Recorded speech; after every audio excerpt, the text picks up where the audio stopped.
राज्यात पैशांबरोबरच दारूचा महापूर। पवईत 18 लाखांची रोकड जप्त, सोलापुरात 2.25 लाख, नवी मुंबईत 2.5 लाख जप्त, पुण्याहून 50,000 रोख रक्कम आणि 10 दिवाळी गिफ्ट बॉक्स ताब्यात।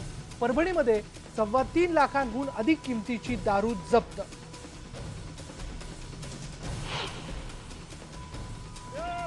आज प्रचाराचा सुपर संडे। मोदींच्या 5 सभा, राहुल गांधी ही राज्यात, उद्धव ठाकरेंचं कोकणात धुमशान, तर राज ठाकरेंचा मुंबई गाजवण्याचा प्रयत्न।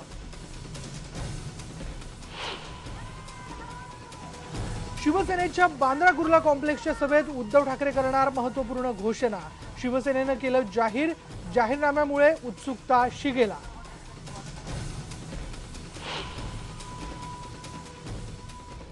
यापुढे कोणतंही पद घेणार नाही, फक्त मार्गदर्शकाची भूमिका बजावणार।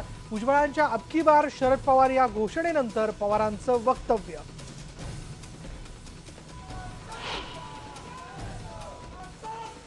डहाणूतले मनसेचे उमेदवार विजय वाडिया पक्षावर नाराज। असंख्य फोन आणि मेसेज करूनही नेते प्रचाराला येत नाहीत, वाडियांची खंत।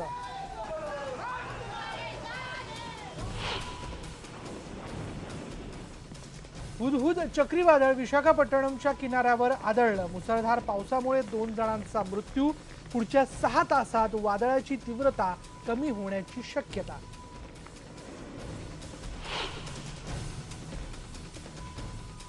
आजपासून इंडियन सुपर लीग फुटबॉल स्पर्धेला सुरुवात। कोलकात्याच्या सॉल्ट लेक स्टेडियमवर रंगणार शानदार उद्घाटन सोहळा।